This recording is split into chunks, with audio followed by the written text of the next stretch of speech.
Cowboy adopted a lost Apache girl, turned out to be a gorgeous Apache widow's daughter. Before we dive into the story, don't forget to like the video and tell us in the comments where you're watching from. The New Mexico territory stretched wide and dry, the late afternoon sun flattening everything it touched. Dust clung to the air, shifting in small swirls with each gust of wind. A man rode slowly across the scrubland on a bay horse, his body moving heavy in the saddle, shoulders broad, a dark beard covering a face that had seen too much weather and too many losses. His name was Caleb Rourke, a rancher who had once lived for more than just survival. Years ago, he had buried a wife and the unborn child she carried beneath a cottonwood near the edge of his land. And ever since then, the cabin he returned to each night felt like a hollow shell. He did his chores, he mended fences, he kept cattle alive, but every task was done with a kind of grim duty, not hope. That day, he wasn't riding for pleasure. He was checking a stretch of fence that often sagged after storms and making sure no strays had wandered too far. His gun belt rested at his side, though he rarely touched it anymore. He wanted nothing to do with fights or men's arguments. He had learned long ago that death came too easy on the frontier, and he had no wish to invite more of it. It was then, on the edge of a low ridge, that he noticed movement. At first he thought it was a wild animal, thin, stumbling, out of place against the open ground. But as his horse crested the rise, he saw it clearly. A child, small, barefoot, her legs scratched raw, her skin darkened by sun and dust. She wore a ragged piece of cloth that might once have been a dress. She couldn't have been older than 4. Caleb froze in the saddle, one hand resting on the reins, the other on his thigh. His heart thumped harder than he liked to admit. This land carried all kinds of dangers. A child alone meant something terrible had happened. His mind filled with possibilities: raid, sickness, abandonment. He scanned the horizon, every direction, waiting for signs of others. Riders, smoke, movement. Nothing.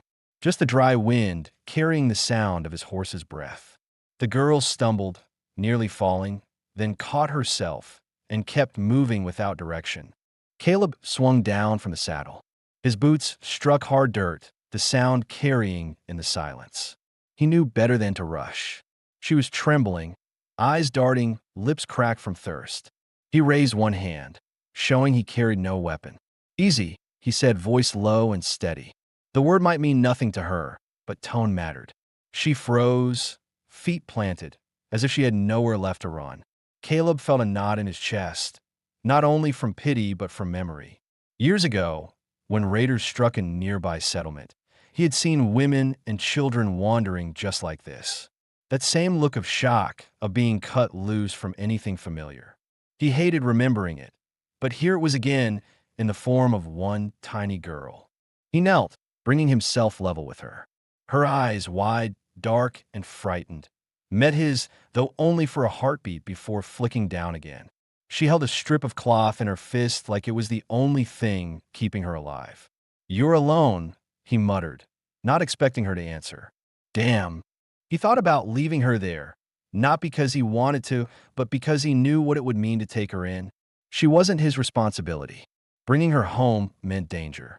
People in town had little patience for Apache children, and if word spread, he'd be marked by their prejudice as well. But he also knew she wouldn't last another night alone in the open. Coyotes, raiders, or Cole would take her. Decision tightened in him. He opened his arms, slow. For a moment she hesitated, body rigid. Then something gave way inside her. She stumbled forward and pressed herself against him. Her body felt shockingly light, bones sharp beneath skin. Caleb wrapped his arms around her, felt her clutch his shirt with both fists. He exhaled, steadying himself, knowing he had just chosen a path he couldn't walk back from. He carried her to the horse. She flinched when the animal snorted, but Caleb whispered low to both child and beast, calming them. He set her in the saddle before climbing up behind. Her small back pressed against his chest. She said nothing, only held still, the ragged cloth still gripped tight. He guided the horse toward home, each mile dragging heavy. As they rode, Caleb's thoughts worked hard. Who was she? Where had she come from? Was someone looking for her? The way she clung to him told him enough. She had no one, at least not anymore. He remembered the grave under the cottonwood, the emptiness of his cabin, the long nights of silence. Something inside him shifted. He didn't like how much it hurt or how much it reminded him of what he had lost. By the time the cabin came into view, the sun had dropped low, the logs glowing with the last of daylight. Smoke curled faint from the chimney. He dismounted and carried her inside, pushing the door open with his shoulder. The air smelled of wood smoke and old leather. The cabin was small, one main room with a stove, a rough-hewn table, and a bed pushed against the wall. He set her on a folded quilt near the hearth. She sat without protest, legs drawn up, arms around herself. Caleb poured water into a tin cup and offered it. She snatched it with both hands, drinking fast until water spilled down her chin. He let her, though he slowed her with a hand when she choked. He boiled beans in an iron pot, stirring slow. When they softened, he fed her small spoonfuls. She ate like she hadn't seen food in days, coughing once before slowing down. He stayed patient, holding the spoon steady until her belly eased. After, he went to a shelf and pulled down something he hadn't touched in years, a rag doll. His wife had sewn it in hopes of filling the cradle that never held a child. Caleb had kept it only because he couldn't bear to throw it away. Now, handing it over felt strange, like giving away a piece of something unfinished. The girl reached out and clutched it, pressing it to her chest. Her breathing slowed, shoulders relaxing for the first time since he had found her. She curled up with the doll against the quilt, eyelids heavy.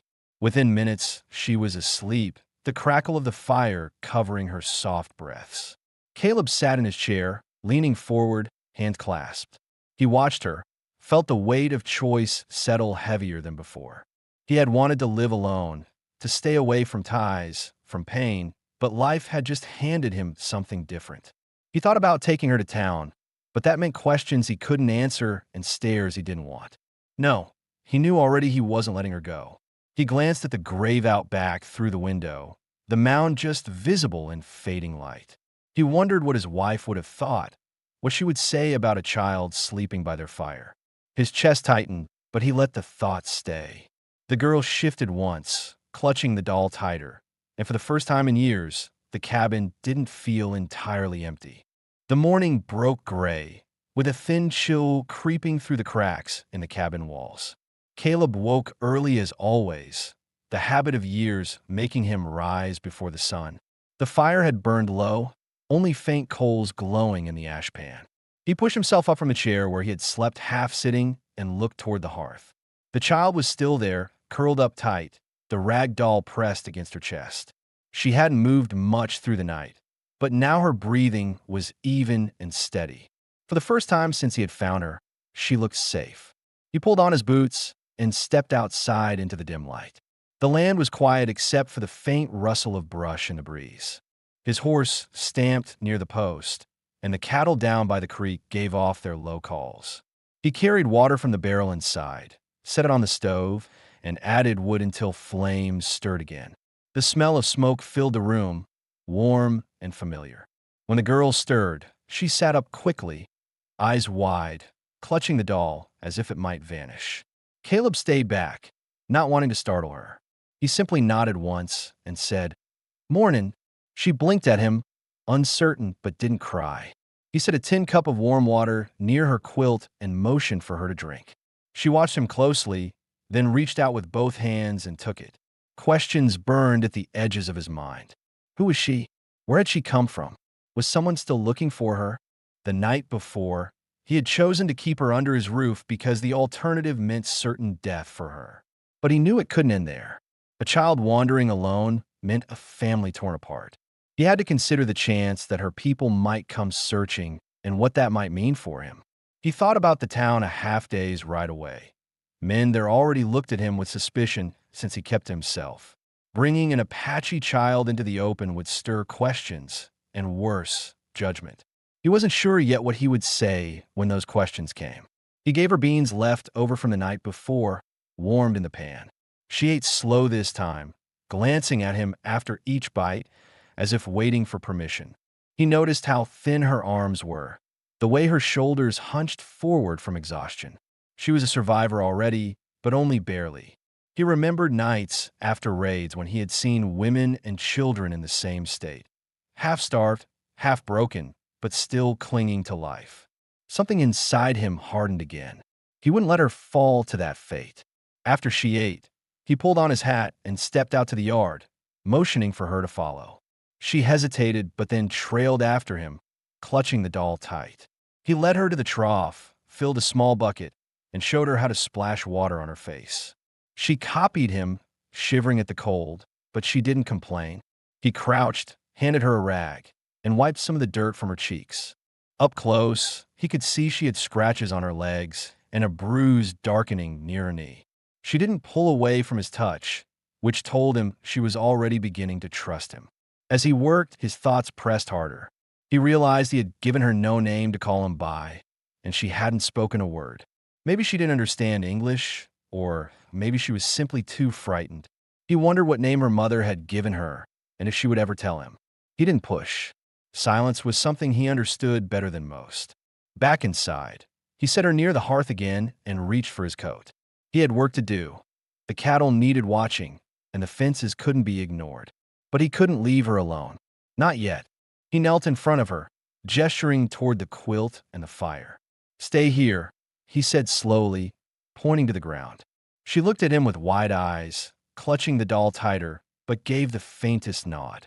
He saddled his horse and rode a quick loop around the property, heart uneasy the entire time. Every shadow looked like danger, every sound like the possibility of raiders returning. He knew the stories: Apache families displaced, women widowed, children stolen or killed. If this girl had been left behind after an attack, then somewhere out there was a mother grieving. He thought about that and felt the weight of it settle heavy. He had lost a wife, an unborn child, and the thought of a woman wandering, believing her little one gone, made his chest tighten. When he returned, the cabin door was still shut, smoke curling from the chimney. He stepped inside to find her right where he had left her, the doll in her lap. She looked at him as if to make sure he hadn't abandoned her. He gave her a short nod, and for the first time, he saw her shoulders loosen. Later that afternoon, he set her on the porch to feel the sun while he chopped wood nearby. Each swing of the axe was heavy, but his eyes kept drifting toward her. She sat still, legs pulled to her chest, but her eyes moved constantly, scanning the land, alert to every noise. It was the look of someone who expected danger at every turn. Caleb felt anger burn low in him. Not at her, but the men who had left her like this. She was only a child, yet she carried the weight of fear as if she had lived through years of it. That evening, as the sky turned orange, he sat at the table with her across from him. He tore bread in half, handed her a piece. Their hands touched briefly, and he felt her small fingers tighten before pulling away. It struck him how natural it felt to share a meal across that old table again. For years, he had eaten alone, the chair opposite him empty. Now, even in silence, there was company. As the fire burned down that night, Caleb leaned back in his chair, the girl asleep once more on the quilt. He thought of the grave outside and of the woman who lay beneath it. He had promised himself never to open his heart again, never to carry the weight of another soul depending on him. But here it was, forced upon him by circumstance, and he couldn't deny that he had already made his choice. The girl wasn't going anywhere. Still, he knew the truth. If she had a mother, that mother would come. And when she did, Caleb would have to face whatever came with her. He didn't know yet if it would bring peace or more grief. All he knew was that he couldn't walk away. He had taken this child in, and no matter what questions came, he would stand by that choice. That night, with the desert wind pressing against the cabin walls, Caleb Rourke felt something he hadn't felt in years, a sense of responsibility tied not to duty alone, but to something deeper. He didn't call a hope. He wasn't ready for that. But he felt the stir of it all the same, and it kept him awake long into the night. The next day came with a hard wind rattling across the scrubland, the kind of sound that carried far and made the cabin walls creak. Caleb stepped outside before sunrise, scanning the horizon the way he always did. though now he looked with sharper caution. The child was inside, still asleep, the doll clutched tight. He worried about leaving her even for minutes, but the livestock demanded care. He moved fast, hauling water, checking the corral, all the while his mind circling the same questions. Who had left her? Where was her family? And most pressing of all, was someone out there looking for her? By mid-morning, the girl had followed him outside, her small bare feet leaving prints in the dust. He set her on the porch with a blanket while he split logs. She watched in silence, her eyes wide but calmer than before. Caleb noticed how she leaned against the wall of the cabin, keeping it at her back as if she needed something solid behind her. He remembered soldiers after war carrying that same instinct, never trusting open ground. For a child to live with that kind of fear made his stomach knot. He set the axe down and crouched by her. "You've got a name," he muttered, though he didn't expect an answer. She blinked, lips parting as if she wanted to speak, but no sound came. He touched his chest lightly. "Caleb." He waited. She stared, then looked down. No reply. He let it go. Forcing her wouldn't help. Inside, he warmed beans and bread. When he slid the plate to her, she glanced up with a flicker of something he hadn't seen yet. Hesitation, almost like shame. She was used to hunger, that much was clear, but not to someone offering food every time she reached for it. He pushed the plate closer. She ate, small bites at first, then faster until she slowed again. He noticed her eyes soften slightly, a trace of trust beginning to show. That afternoon, as Caleb worked on patching the corral, the girl suddenly stiffened and looked toward the ridge. He followed her gaze and saw a figure moving through the brush, walking slow but with purpose. His hand went to the rifle leaning nearby, instincts firing sharp. The figure drew closer, the shape resolving into a woman, bronze-skinned, hair long and black, braided with strips of leather. Her dress was deerskin, fringed with beads, but torn across the front and dusty from hard miles. Her body swayed with exhaustion, but her steps didn't falter. Caleb felt his throat tighten. He knew before she spoke who she must be. He looked at the girl, who had frozen, eyes locked on the approaching woman. Then, with a sudden burst of sound, the child cried out and stumbled forward, running straight into her arms. The woman dropped to her knees, clutching the girl to her chest, her thin arms trembling with the force of it. The sound that came from her was half sob, half laugh. She pressed her face into the child's hair, murmuring words Caleb couldn't understand but recognized as full of relief. She pulled back just enough to scan the girl, touching her face, her arms, as if making sure every part was still there. Then she clutched her again, unable to let go. Caleb stood a few paces away, the rifle lowered, heart pounding. He saw the truth in the woman's eyes when she finally looked up at him. She had thought her daughter lost. The grief still clung to her, worn into her bones, but now it was broken open by shock and relief. She rose unsteadily, holding the girl in one arm, her other hand bracing her side. Caleb saw then how thin she was, how her collarbone pressed sharp against skin, how the torn seam of her dress revealed not only curves but bruises and rawness from travel. He looked away for a moment, giving her dignity, then forced his voice steady. She was alone. I found her 2 days back. The woman's lips parted, and she answered in broken English. You keep her safe. Her voice cracked, hoarse from thirst and silence. Caleb nodded once. She's been fed. Warm. She swayed, and he stepped forward before she fell. She resisted his arm at first, proud, but then her strength gave out, and she let him steady her. He guided her toward the cabin. Inside, he cleared the chair for her, set her down carefully, and poured water into a tin cup. She drank fast, just as the girl had, until she coughed. He steadied the cup, slowing her. The girl clung to her mother's side, still clutching the doll, eyes darting between them. Caleb realized the child's silence hadn't been from lack of voice. It had been from fear. Now she murmured softly against her mother's shoulder, small words in Apache, her first sound since he'd found her. Caleb leaned against the table, arms folded, trying to piece through the questions burning in his mind. He asked quietly, "What happened?" The woman's eyes darkened. Raiders. They kill my husband. Her words came halting but clear enough. She touched the girl's head. I thought my daughter gone. I search. Always search. Her voice shook, but she steadied it with will. Caleb lowered his gaze, jaw tight.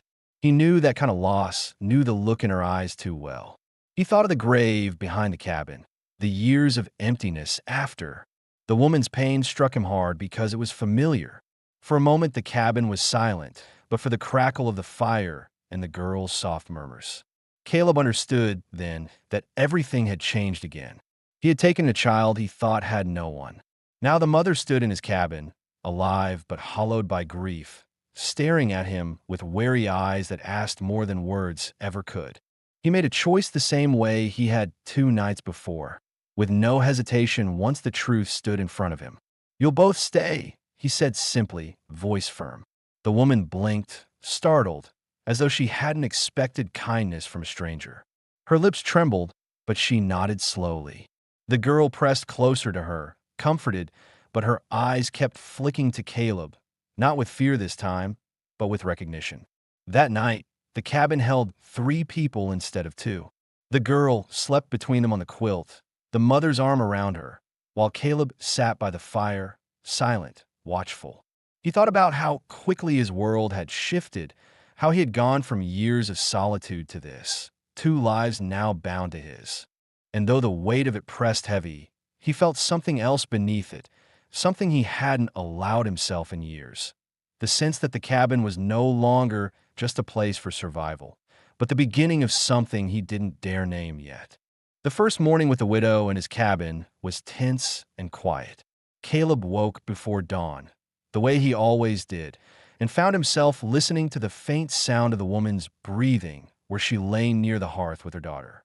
The child slept curled against her mother's chest, the rag doll wedged between them. The sight of them together, the girl no longer alone, the woman no longer wandering, brought a tightness to Caleb's chest he hadn't expected. For years his cabin had been filled with silence, but now there were 2 sets of breaths, soft and steady, carrying through the room. He pulled on his boots and stepped outside, needing the cold air to clear his head. The land was still, the horizon streaked with pale light. He fed the horse, hauled water, and checked the corral, but his mind stayed back at the cabin. He wondered if she would want to leave soon, if she had people she could return to, or if she would stay. The question pressed hard because he knew what people in town would say if they saw her here. An Apache woman living under his roof would draw stares, talk, and likely trouble. But he also knew she had nowhere else to go, not now. And the truth was, he didn't want her to go. He had seen the way she held her child the night before, trembling with relief. He understood what it meant to lose and then regain something precious. When he stepped back inside, she was awake. She sat up slowly, her hair loose from the braid, falling in dark waves over her shoulders. Her dress was still torn at the seam, dipping low across her chest, but she seemed too exhausted to care. She looked at him warily at first, unsure of his intentions, then down at her daughter, who stirred but did not wake. Caleb poured water into a tin cup and set it beside her.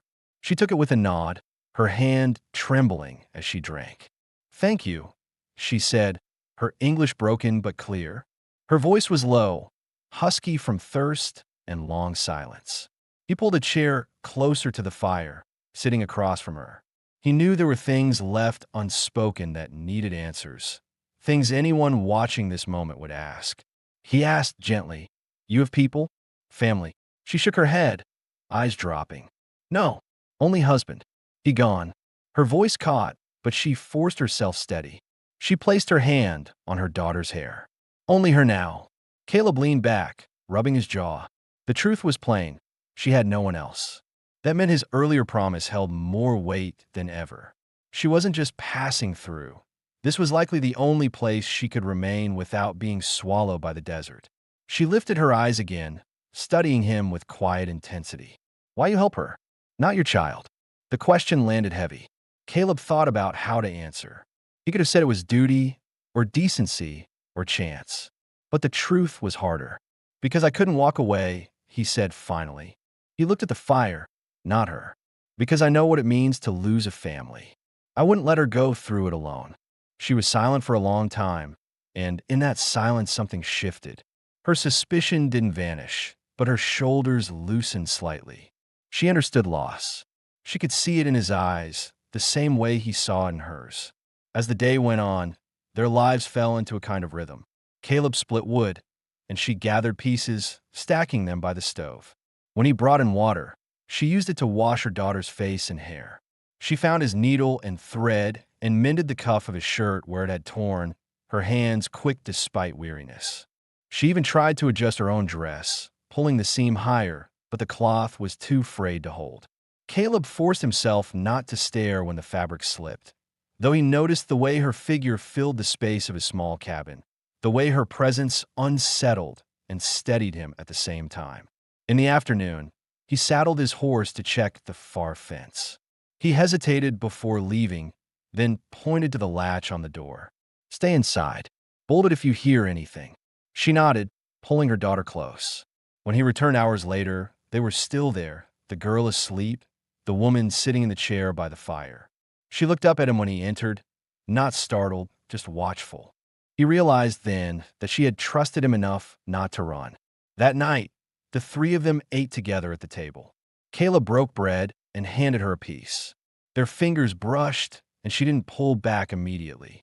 She tore the bread into small pieces, giving the first bite to her daughter, then eating herself. For a moment, the cabin felt like something it hadn't in years, a home. After the girls slept, Caleb sat in his chair while the widow rested on the quilt. The firelight lit her face, tired but strong. She looked at him and said quietly, "You alone long time." He nodded once. "Since my wife died." The words were hard, but he said them. He didn't talk about her grave out back, but his eyes flicked toward the window where the cottonwood stood, and the widow followed his gaze, understanding. She gave a slow nod, her own grief mirrored in her eyes. The silence between them stretched, but it wasn't empty. It was shared, heavy with what they both had lost. For the first time since she arrived, her body eased. She leaned slightly toward the fire, and when her shoulder brushed against his boot, she didn't pull back. He didn't move either. That night, as the flames died low, Caleb realized the questions he had been asking. Whether she would stay, whether this was temporary, no longer mattered. She was here, her daughter was here, and the cabin no longer belonged only to his grief. It belonged to something new, fragile but real. And though he didn't say it aloud, he knew the truth. He wasn't going to let them go. The days settled into a pattern, but each one felt heavier with meaning than the last. Caleb noticed the changes first in the small details. How the girl now laughed softly when he fed the chickens. How the widow began to hum faint songs while she mended torn cloth. How the cabin smelled different when a pot of stew simmered with roots and dried herbs she had brought from her own pouch. It was no longer just his space. It was slowly turning into theirs. The questions that had gone unanswered in the first nights now pressed closer. Caleb wondered if raiders still lurked nearby, the same men who had torn her life apart. He also wondered if townsfolk would hear of her and come to question him. A white rancher living with an Apache woman and child. It was not something people would overlook easily. But the widow's presence, thin and proud, reminded him that survival was not something to be negotiated with society. It was a fact. She had nowhere else, and he had chosen not to let them wander back into the desert. That decision, though silent, stood firm. One evening the wind rose sharp across the plains. Caleb returned late, dragging a deer carcass behind the horse. He found the widow crouched by the hearth, stirring stew with one hand while steadying her daughter with the other. The neckline of her dress had torn again from the day's labor, dipping lower, and though she adjusted at once, she seemed to lack the strength to care much about modesty anymore.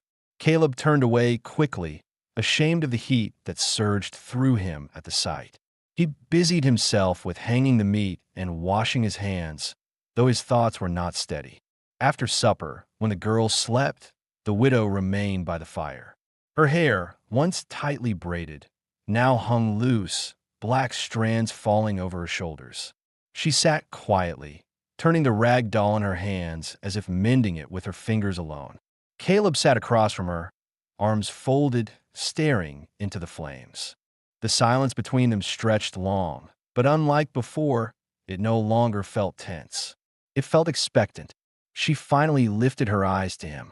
"You care for her," she said, nodding toward the girl asleep on the quilt. Her English was broken but steady. Caleb met her gaze. She needed someone. "You weren't here yet." He paused, then added, softer, "Didn't mean to take your place." The widow's lips curved faintly. Not quite a smile, but close. "You did not take. You gave back." The words landed deep. Caleb felt something tighten in his chest. He leaned forward, elbows on his knees, searching for what to say. He thought about how, in town, men would speak crudely about Apache women, treating them as less than human, something to buy or discard. He hated those words, and looking at her now, thin, weary, yet resilient, he wanted to say so. Instead, he settled on something simpler. "You've kept her alive. You've done more than I could." She looked down, shaking her head. "I almost lost her. I thought gone." Her hand rose to cover her face, shoulders trembling. Caleb instinctively reached across the table, placing his hand gently over hers. Her skin was warm, roughened by travel, but soft beneath his calloused palm. She didn't pull away. For a long moment they stayed like that, his hand covering hers, the fire crackling between them. Then she exhaled, steadying herself, and let her hand turn slightly, her fingers brushing against his. It was a small gesture, but it carried more weight than words. Later that night, when he shifted to rise, she leaned toward him instead of back. Their shoulders touched. The air grew heavy in the small cabin. Caleb turned his head, and before he could second-guess, his lips brushed against hers. The kiss was brief, tentative, but when he pulled back, her eyes held his steadily, not in fear, but in quiet acceptance. The sound of the child stirring broke the moment. They parted, each retreating into silence, but the unspoken truth lingered. Something had shifted. That night, Caleb lay awake in his bed, staring at the dark ceiling.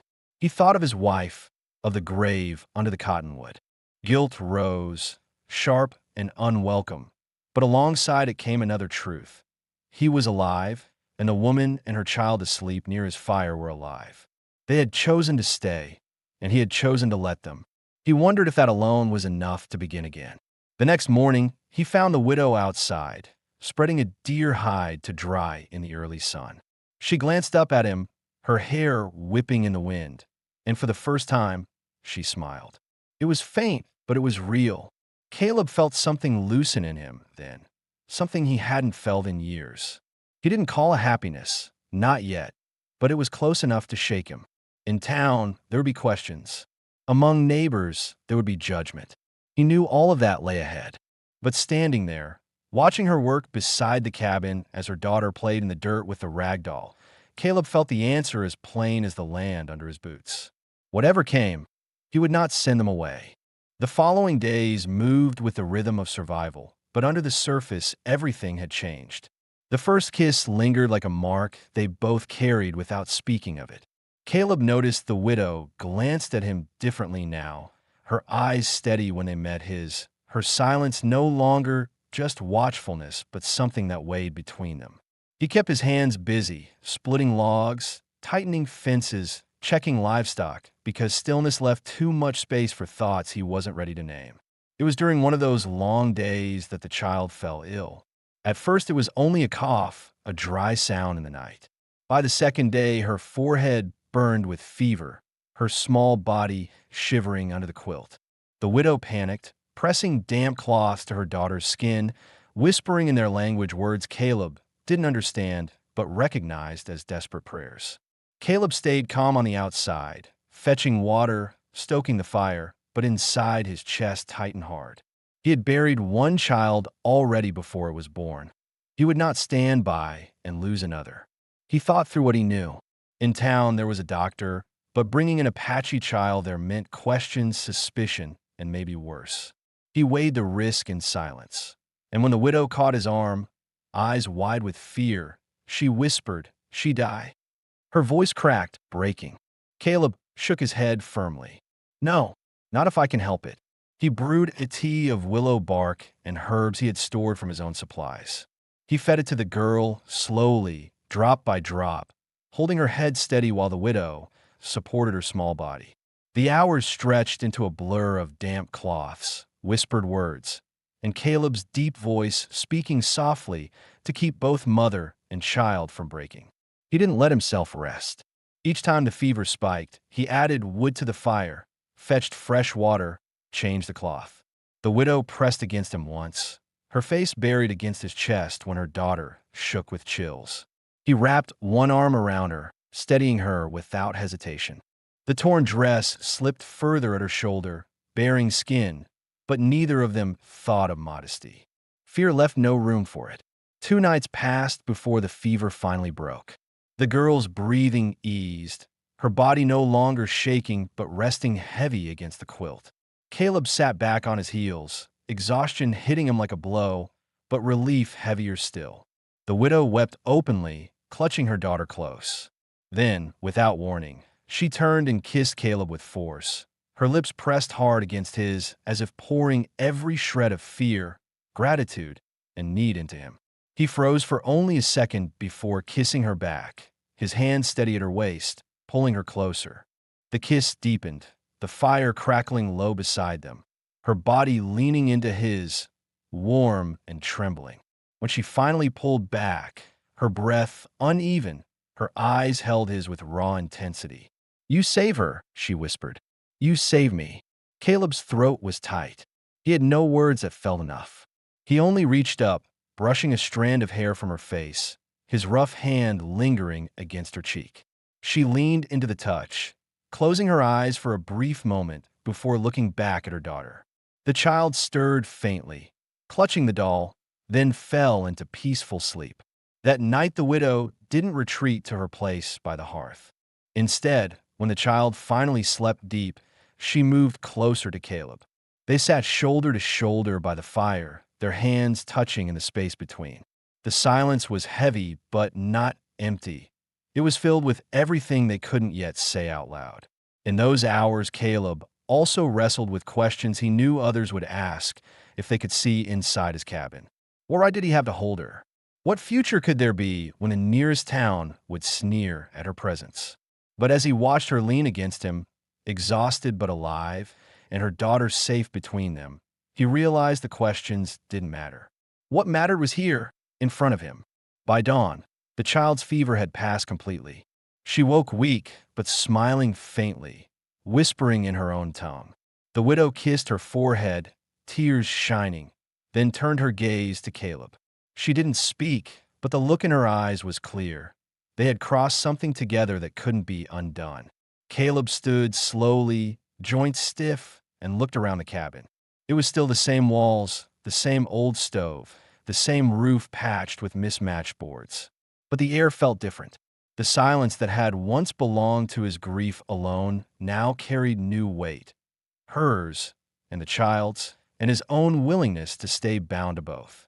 Later, while chopping wood, Caleb thought of the grave under the cottonwood and wondered if his wife would forgive him for letting someone else into his heart. He didn't know the answer, but he knew this. Life had been forced into his cabin again, and he was no longer a man who could pretend otherwise. As he carried the wood back inside, the widow glanced at him, her eyes tired but strong, her lips faintly curved. She reached for the pot to stir the stew, her torn dress slipping as she leaned. But this time she did not pull it back in haste. Caleb's gaze lingered a moment longer than before, then returned to the fire. He felt the stir of something he hadn't allowed in years. Desire, yes, but also the fragile shape of a future forming in silence. The cabin had survived the storm of fever. Now it held more than survival. It held the beginning of belonging. The fever had passed, and with it the constant fear of losing the child. But Caleb knew there were other dangers waiting beyond the walls of his cabin. Inside, for a short time, things felt steady. The widow moved through the small space with more ease, no longer watching him with suspicion at every turn. She tended the fire, cooked meals from what little he hunted, and began repairing the seams of her dress and the blankets that had frayed.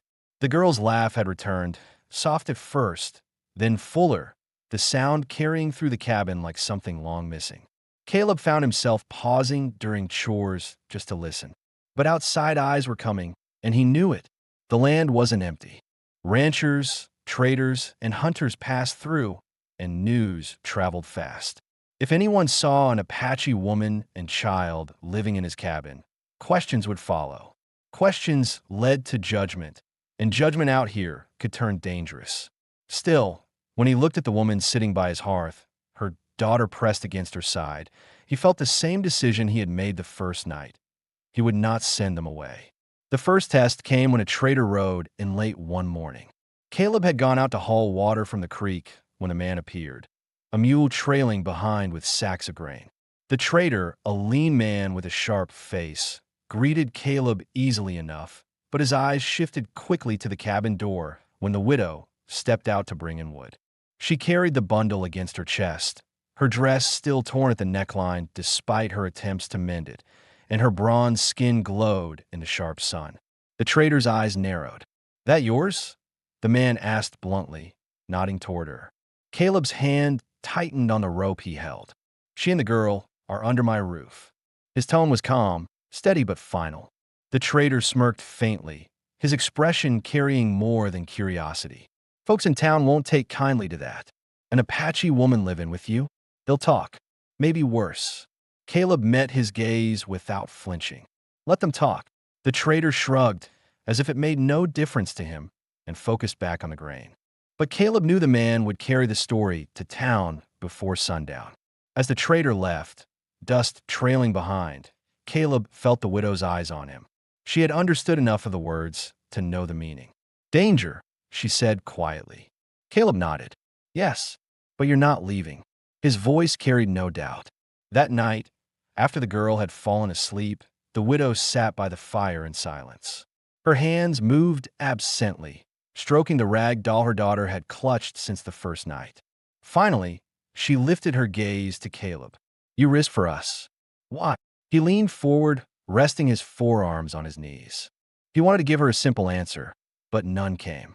"Because you belong here now," he said finally.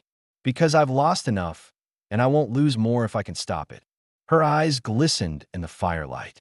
She didn't speak further, but the way her hand reached across the small space, brushing his briefly, said enough. The following days confirmed Caleb's fears. A pair of ranchers passed by while he was working the corral. They greeted him, but their eyes lingered on the woman hanging laundry by the cabin. Their smiles carried a sharpness he didn't like. One of them muttered something under his breath. Caleb caught the word squaw, and heat surged through his chest. He didn't confront them then, but the message was clear. Word was spreading, and not kindly.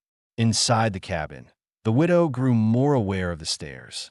She began keeping the door bolted when Caleb was gone, her daughter always close by her side. Still, she carried herself with dignity. She did not shrink from work or from looking Caleb in the eye. If anything, the threat outside only seemed to deepen the bond forming between them. They had to trust each other if they were going to face what was coming. One evening, after another long day of work and watchfulness, Caleb sat at the table across from her. The girl slept near the fire. The widow's hair had slipped from its braid, falling over her shoulders in dark strands. Her dress clung to her frame, worn thin but still strong, outlining the shape of her curves. Caleb forced himself to look away, but she noticed. She said nothing, only allowed the silence to stretch between them until finally she whispered, "You think of her," and nodded toward the grave outside. The words caught him off guard. He followed her gaze out the window to the cottonwood. The mound beneath it was faint in the twilight, but he could see it as clearly as if it had been dug yesterday. "Every day," he admitted. His voice was rough, unsteady. "I think of what I lost, what I thought I'd never have again." The widow's eyes softened. She leaned closer across the table. "Now you have." She gestured toward her daughter. "Family." Caleb felt the weight of it hit deep. The silence grew thick, filled with the truth neither of them could deny. Slowly, almost without thought, he reached across the table. She met his hand halfway, their fingers locking, not tentative this time but certain. That night, for the first time, She moved her bedding closer to his chair by the fire. They did not speak of it, and when the girl stirred in her sleep, both turned toward her with the same quiet instinct. But when the cabin grew still again, the widow rested her head against Caleb's shoulder, and he wrapped his arm around her, holding her as the fire burned low. He knew then that whatever storm the outside world brought, they were bound now, not just by survival but by choice. He would not stand aside. The widow and her daughter were no longer guests. They were his family, and come what may, he would face it with them. The days after the trader's visit weighed heavy. Caleb could feel the shift in the air as plainly as the wind across the plains. The land itself hadn't changed. His cattle still needed tending, his fences still sagged under weather, and the water from the creek still ran cold and steady. But people's eyes on him had changed. He felt it when he rode into town for salt and flour, the way men paused their talk when he tied his horse near the mercantile, the way women pulled their children a step closer. He had known judgment before, but this time it was sharper, aimed not at his solitude or his past, but at the woman and child who now lived under his roof. He bought what he needed, ignoring the whispers, but he carried their weight back home with him. The cabin, which had begun to feel like a refuge, now felt like a place under watch. He didn't tell the widow every word that had been said, but she wasn't blind. She saw the tension in his jaw when he returned, the way his eyes scanned the horizon more often, the rifle always leaning close at hand. One afternoon, while the widow mended shirts at the table and her daughter played near the hearth with the doll, Caleb said quietly, word spreading, "Town doesn't like it." He didn't look at her when he spoke, busying himself with cutting strips of leather for tack. The widow paused, the needle still in her fingers. "They want us gone?" Her English was halting but clear enough. Caleb met her eyes then, steady. "Some might, but it won't happen." She studied him, searching for cracks in his resolve. Finding none, she nodded, though the fear didn't leave her face. Later that night, when she thought he wasn't watching, she sat by the sleeping child with her head bowed, murmuring in her own tongue. Caleb recognized it for what it was, a prayer, not for herself, but for her daughter's safety. He felt his chest tighten. He had given her his word, but words weren't always enough out here. The storm came sooner than he expected. 3 riders showed up late one evening as the sun dipped low. Caleb spotted them from the yard, dust rising behind their horses. They rode with a casual air, but their eyes were sharp. He recognized 2 of them from town, the same ranchers who had muttered under their breath before. The third he didn't know, but the look on his face was enough to tell Caleb he wasn't there to trade pleasantries. "Evenin', Rourke," one called, reining up by the fence. His voice carried a mocking edge. "Heard you've been keeping company. Strange kind of company for a man like you." Caleb stood tall, his hands empty but his posture firm. "Say what you came to say." The man spat in the dirt. "We don't take kindly to her kind living here. You know it as well as we do.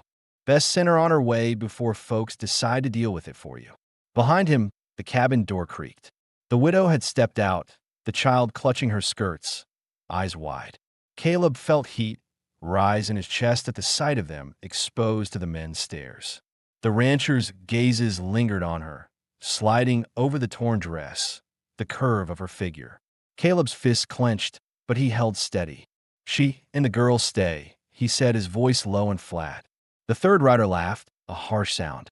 "Ain't no one's gonna let you play house with a squaw and a half-breed kid. You'll bring trouble on yourself, on all of us." Caleb stepped closer, his gray eyes like stone. "They're under my roof. That means they're mine to protect. You want to test that? Then step off your horse." For a long moment, the air hung tight, the only sound the creak of leather and the faint cry of the wind. The men looked at one another, weighing their chances. Caleb stood unmoving, every inch of his body radiating resolve. Finally, the first rider sneered. "This ain't done. You'll see." They wheeled their horses and rode off, dust rising in their wake. Caleb stood watching until they were gone, then turned back to the cabin. The widow was still at the door, her daughter pressed against her side. Her eyes met his, wide but steady. "You risk again," she said, her voice trembling. He stepped close, his voice gentler now. "I told you, you belong here." I won't let them drive you out." That night, after the child had finally fallen asleep, the widow sat across from Caleb at the fire. The weight of what had happened pressed heavy, but something stronger pushed beneath it. She looked at him long, then spoke softly. "You fight for us, even when danger." "Why?" Caleb leaned forward, his voice low, unflinching. "Because I've already buried too much. I won't bury you too." His jaw tightened, but his eyes didn't waver. "Because you're not just someone passing through. You and the girl, you're mine now, whether the world likes it or not." The widow's eyes glistened. Slowly, she rose from her seat and crossed the small space between them. She knelt by his chair, her hand resting on his arm. For a moment, neither moved, the firelight flickering across their faces. Then she leaned in, her lips brushing his.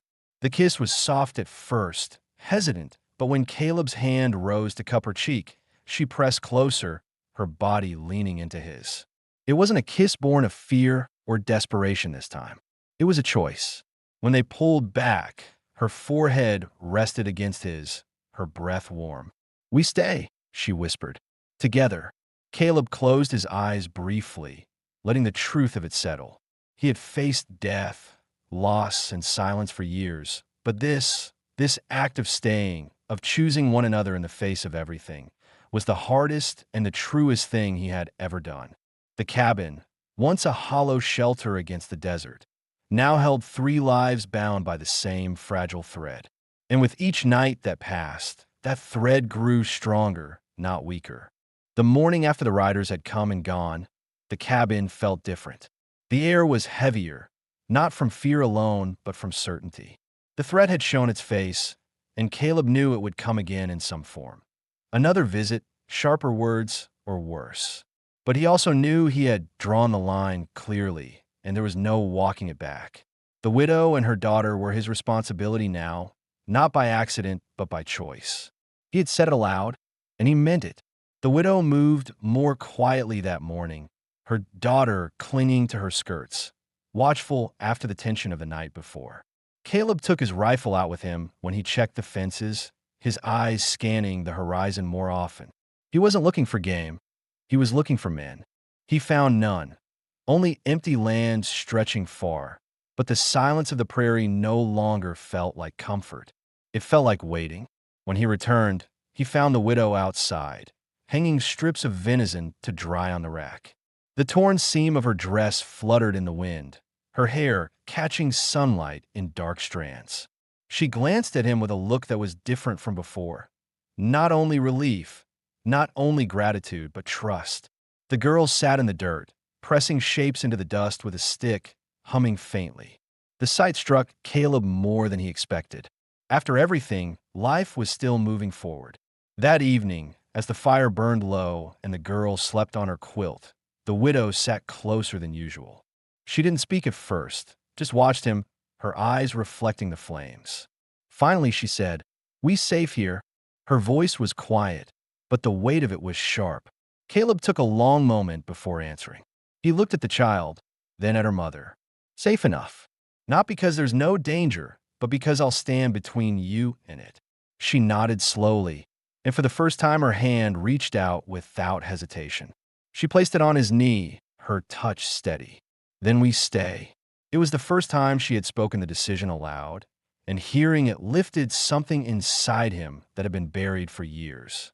He had lived in silence with grief for so long he had forgotten what it felt like to have a future. Now, as she sat beside him, her daughter breathing softly by the fire, he felt the weight of belonging return. The days that followed brought no new riders, no threats, only the steady rhythm of survival.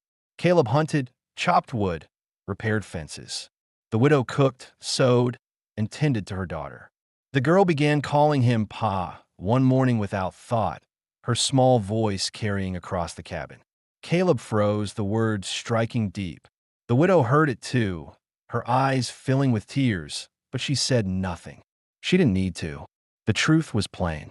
The cabin itself began to change. The widow swept the floor each day, set flowers in a tin by the window, mended old quilts. Caleb built a second bed frame from spare wood, placing it beside his own so the child would no longer sleep on the hearth. He caught himself once, standing in the doorway, realizing the place no longer felt like a shell of his grief. It looked like a home again, but questions still lingered, ones anyone listening to their story would wonder. Would Caleb keep hiding them from town forever? Would the widow ever be treated as more than a burden in the eyes of others? Caleb thought about these things often, weighing his past against his present. He decided quietly, firmly, that he didn't care what the town thought. He had lost a wife and unborn child once, and he would not let the fear of other men's judgment rob him of this second chance. One night, when the wind rattled against the walls, the widow sat close beside him, her daughter already asleep. She turned toward Caleb, her eyes steady. "You lost much," she said softly, "but now you have us." He swallowed, his throat tight. "I do." He reached for her hand, holding it firm. "And I won't let go." She leaned in then, her lips meeting his in a kiss that was no longer hesitant, no longer born of fear or relief. It was deliberate, certain. Caleb pulled her close, his arms wrapping around her body pressing against his as though neither of them would ever be alone again. When they finally parted, she rested her head against his chest, and for the first time in years, Caleb felt peace settle deep. The following spring, the land turned green after the long cold. Caleb worked the fields while the widow planted herbs by the cabin wall. The girl ran barefoot through the yard, her laughter carrying on the wind. One afternoon, Caleb carved a small wooden figure, two tall shapes and a smaller one between, their hands linked. He sat on the table without a word. When the widow saw it, her hand covered his, her eyes shining with tears she didn't try to hide. That night, with the child asleep in the next room, the widow whispered to him in broken English, "We are family." Caleb kissed her, his lips lingering, his voice low against her ear. "Always." And with that, the cabin on the edge of the New Mexico territory, once filled only with silence and loss, now held a family forged not by blood alone, but by choice. The grief that had once buried Caleb had given way to something harder, steadier, and truer, the act of staying. He had chosen them, and they had chosen him. Whatever the world beyond their door thought, it no longer mattered. Inside those walls, they were whole. The end.